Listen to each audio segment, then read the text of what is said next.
एक समय की बात है। गौतम बुद्ध अपने ध्यान में बैठे थे कि वहां पर एक आदमी आया। यह आदमी अपने आलसीपन से बहुत ही ज्यादा परेशान था। आलसी आदमी गौतम बुद्ध से बोला, महात्मा जी मेरी मदद कीजिए, मैं अपने आलसी से बहुत ही ज्यादा परेशान हूं।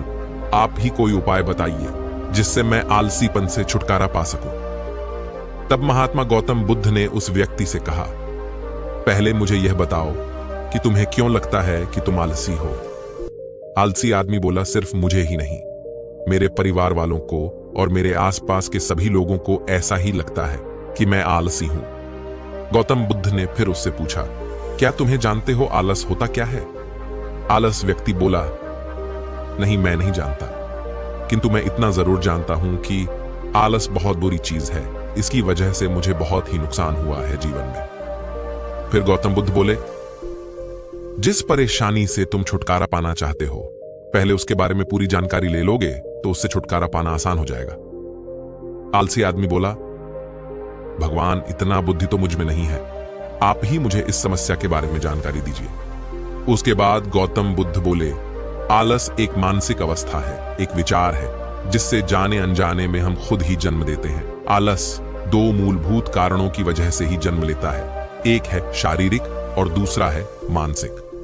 शारीरिक कारणों में पहला कारण है गलत तरह का भोजन। हम सभी जानते हैं कि हमारे शरीर को भोजन से ऊर्जा मिलती है और यह ऊर्जा संजीव चीजों से मिले तो अच्छी, यानी प्राकृतिक रूप से जो हम भोजन की वस्तुएं प्राप्त करते हैं उनसे अगर यह ऊर्जा मिले तो हमारा शरीर इससे अच्छी ऊर्जा प्राप्त करता है। इससे उलट यदि हम निर्जीव वस्तुओं से ऊर्जा प्राप्त करते हैं तो यह हमें आलस की ओर लेकर जाता है। दूसरा कारण है हमारी शारीरिक गतिविधियां भी हमें आलस के चंगुल में फंसा सकती है। गौतम बुद्ध ने आलस व्यक्ति को अपने शिष्यों की तरफ इशारे करते हुए कहा कि देखो, इनके चलने फिरने बैठने के तरीकों में तुम्हें कुछ अलग नजर आ रहा है। जब आलस व्यक्ति कुछ समझ नहीं पाया तब गौतम बुद्ध ने उससे कहा, मेरी शिष्य जब भी बैठते हैं तो वह रीढ़ की हड्डी को एकदम सीधा रखते हुए बैठते हैं। चलते हैं तो उनके दोनों पैरों के बीच अच्छे से संतुलन बना रहता है और जब वह सोते हैं तो उनका शरीर एकदम शीतल रहता है। ऐसा करने से उन्हें रात्रि में एकदम सही तरीके से नींद आता है। आलस व्यक्ति बोला, लेकिन नींद तो आलस का ही एक स्वरूप है। बुद्ध बोले, हाँ, अगर उसे ज्यादा मात्रा में लिया जाए तो। फिर बुद्ध ने इस बात को आगे बढ़ाते हुए कहा, नींद कम मात्रा में लोगे तो तुम्हें अगले दिन तुम्हें थकान महसूस होगी और ऐसा करने से ज्यादा आलस शरीर में आएगी। नींद ज्यादा लोगे तभी यही परिणाम होगा। इसीलिए नींद को ना ज्यादा ना कम, एकदम सही मात्रा में लेना यदि आवश्यक है।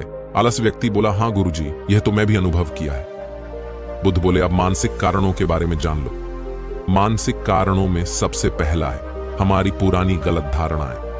अक्सर ऐसा होता है कि हम पहले जिन कामों में असफल हो चुके हैं, हमारे अंदर ऐसी ही भावनाएं बन जाती हैं कि हम उस काम में हमेशा असफल होते रहेंगे, जिस वजह से हमें उस काम को करने में आलस आता है।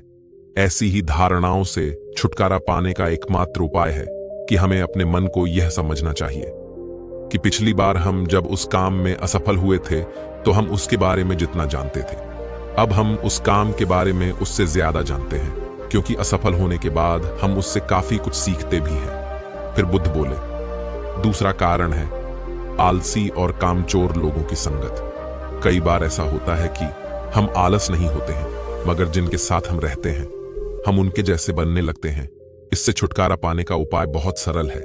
कामचोर और आलसी व्यक्तियों से दूर रहो। ऐसी व्यक्तियों की संगत में रहो जो अपने काम को बड़ी लगन से करते हैं और तुम्हें कुछ सीख पाते हैं। गौतम बुद्ध ने तीसरा कारण बताते हुए कहा, यह कारण आलस के लिए सबसे बड़ा कारण है, काम को कल पर टालते रहना। यह कारण इतना शक्तिशाली है कि किसी भी व्यक्ति को बर्बाद कर सकता है। इससे बचने का सबसे आसान उपाय यह है कि जो काम जितनी जल्दी संभव हो उतनी जल्दी कर दिया जाए तो अच्छा है। फिर गौतम बुद्ध ने आलस व्यक्ति से एक सवाल पूछा, मान लो तुम किसी रेगिस्तान में फंस गए हो और तुम्हें प्यास लगी है तो तुम क्या करोगे? फिर आलस व्यक्ति बोला, मैं जल्द ही रेगिस्तान के आसपास कोई गांव की तलाश करूंगा या ऐसी जगह की तलाश करूंगा जहां पर मुझे पानी मिल सके। फिर गौतम बुद्ध बोले, अगर तुम्हें काफी देर ढूंढने पर भी पानी ना मिले तब तुम क्या करोगे? उसके बाद आलस व्यक्ति बोला, मैं तब भी अपनी तलाश जारी रखूंगा, क्योंकि ऐसी स्थिति में मेरे पास कोई और दूसरा विकल्प नहीं होगा। फिर गौतम बुद्ध बोले, बिल्कुल सही, और यही है मानसिक स्तर पर आलस का चौथा कारण कि किसी भी निश्चित लक्ष्य का ना होना, यह भी आलस की ओर लेकर जाता है। अब सुनो पांचवा कारण के बारे में। गौतम बुद्ध बोले, सोचो कि तुम्हारे पास काफी सारे सोने के गहने हैं जो तुम्हें एक जगह से दूसरी जगह लेकर जाना है। तुम चलते चलते थक जाते हो और किसी पेड़ के नीचे बैठ जाते हो, और तभी तुम्हें दूर से तुम्हारी तरफ दौड़कर आ रहे डाकू दिखाई देते हैं। तो क्या तभी तुम आलस करके वहीं बैठे रहोगे, या ऐसी स्थिति में तुम वहां से उठकर दौड़ने लगोगे? आलस व्यक्ति बोला, जी मुझे वहां से दौड़ना ही पड़ेगा, नहीं तो मेरी जान और सोने के गहने दोनों खतरे में पड़ जाएंगे। फिर बुद्ध बोले, यानी कि तुम्हारे पास एक ठोस वजह होगी दौड़ने के लिए।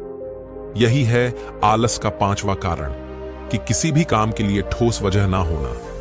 फिर आलस व्यक्ति महात्मा बुद्ध की बातों से संतुष्ट हुआ और वह बोला, महात्मा जी, मैं अब आलस के बारे में सब कुछ जान चुका हूं, और अब मैं इन सभी कारणों पर काम करूंगा और अपने आलस को दूर भगा दूंगा। तो दोस्तों, आशा करता हूं कि गौतम बुद्ध और आलस व्यक्ति की कहानी आपको अच्छी लगी होगी। अच्छी लगी हो तो चैनल को सब्सक्राइब और एक लाइक जरूर कर दीजिएगा।